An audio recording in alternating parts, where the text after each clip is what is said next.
hoje em Salvador, Bahia, passando para trazer mais uma palavra ao seu coração. Na verdade, 3. Quero pegar essa frase de Jesus, brilhe a vossa luz, e tratá-la em 3 aspectos, em 3 vídeos diferentes. Em primeiro lugar, falando sobre o bom testemunho. Em segundo lugar, a respeito das boas obras. E em terceiro, acerca do ministério. Bom, quando o Senhor Jesus declara em Mateus capítulo 5, antes de chegar no verso 16, que ele diz, brilhe a vossa luz. No versos 14 e 15, ele diz, vocês são a luz do mundo. Não se pode esconder uma cidade situada no alto de um monte. Nem se acende uma lamparina para colocá-la debaixo de um cesto, mas num lugar adequado, onde ilumina bem todos os que estão na casa.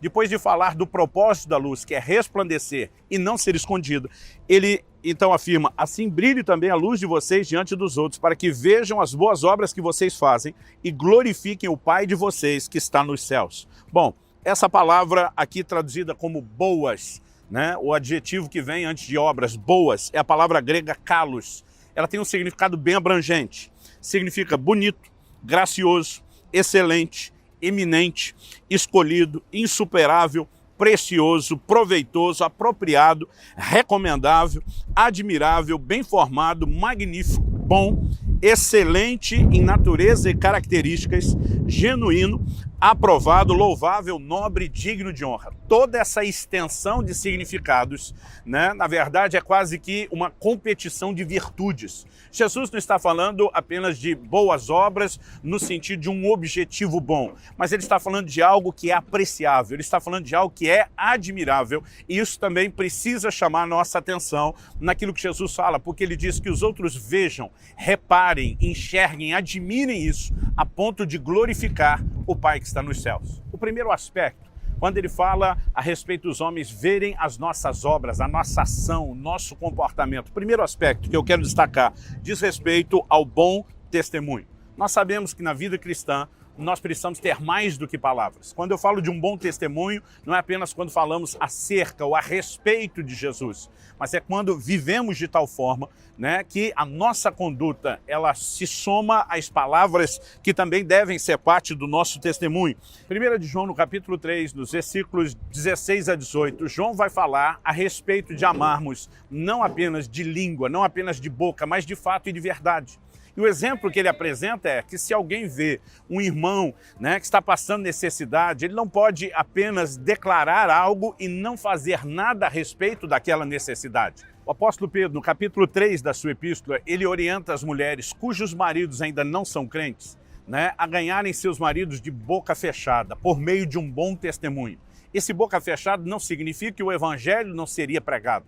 Significa que apenas palavras, quando não são seguidas de um testemunho condizente, a palavra pregada é necessária para inspirar a fé, mas o testemunho, a conduta é importante para sustentá-la.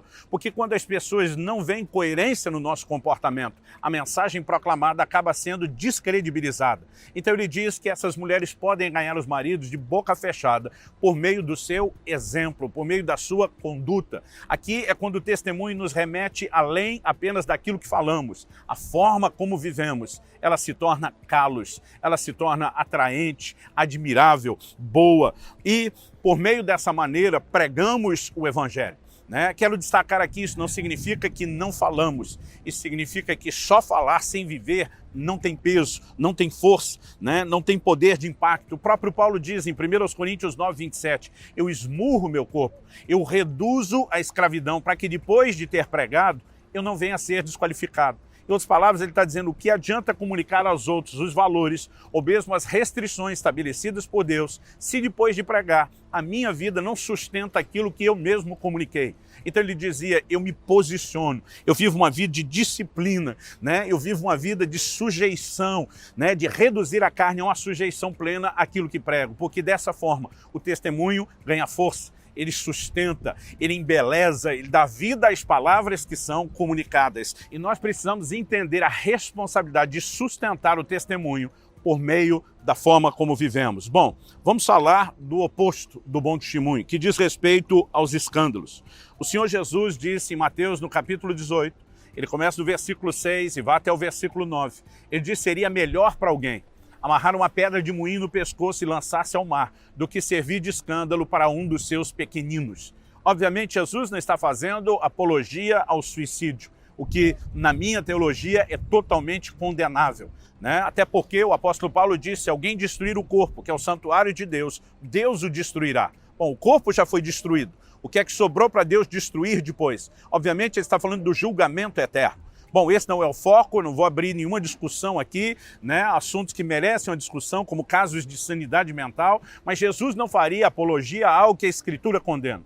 O que ele está tentando mostrar é que o escândalo é algo tão terrível que seria preferível o suicídio do que o escândalo. Alguém me perguntou outro dia: mas o suicida não vai para o inferno? Eu falei: sim. Ele falou: e é melhor suicidar do que servir de escândalo? Eu falei: sim, o suicida vai para o inferno sozinho. O que promove escândalo, além de trazer dano a si, promove dano para outros. Obviamente, Jesus não está fazendo apologia para escolher entre um ou outro.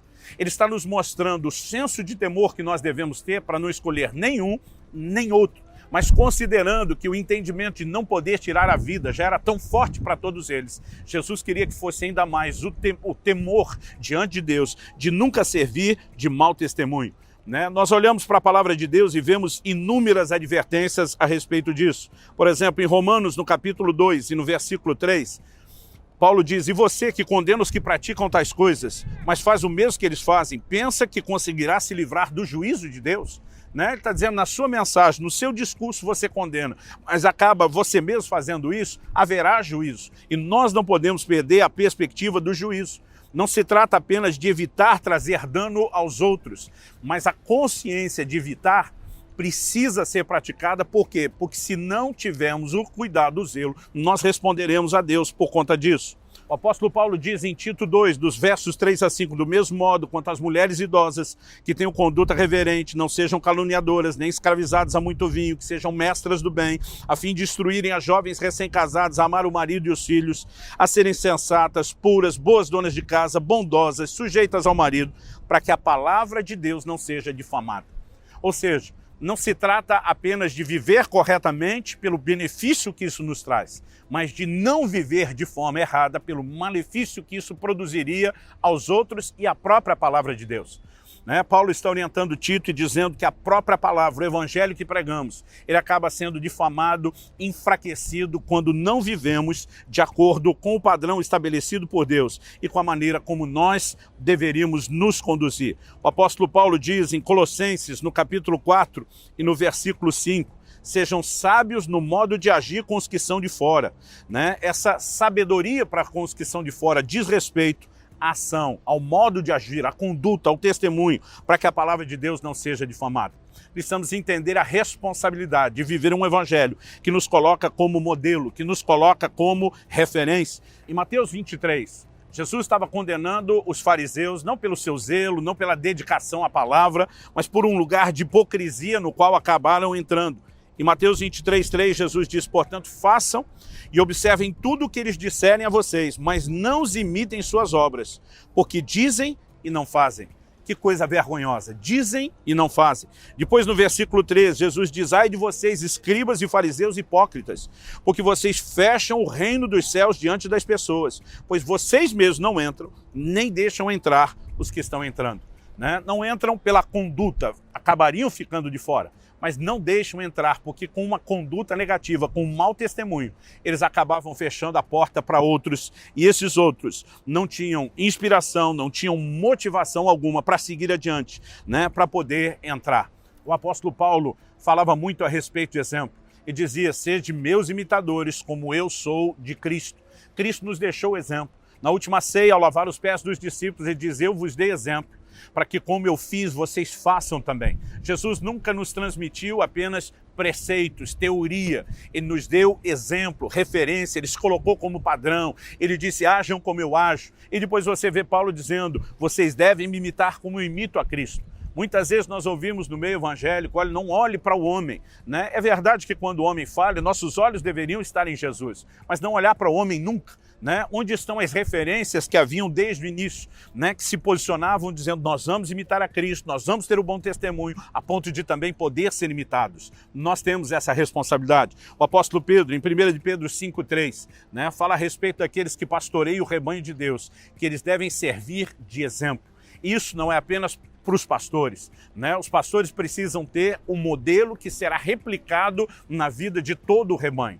todos nós temos a responsabilidade de resplandecer, né, de fazer brilhar a luz de Deus. Não podemos abafar ou apagar essa luz com um mau testemunho. Isso não significa que somos perfeitos e nem que não vamos errar, né? Não estou falando a respeito de não errar nunca, estou falando a respeito de não andar errado, de não permanecer no erro. Quando há erro, mas existe arrependimento, existe retratação com as pessoas, até a forma de consertar o erro acaba se tornando um bom testemunho. Então que Deus nos ajude a viver o bom testemunho e dessa maneira manifestar a sua luz.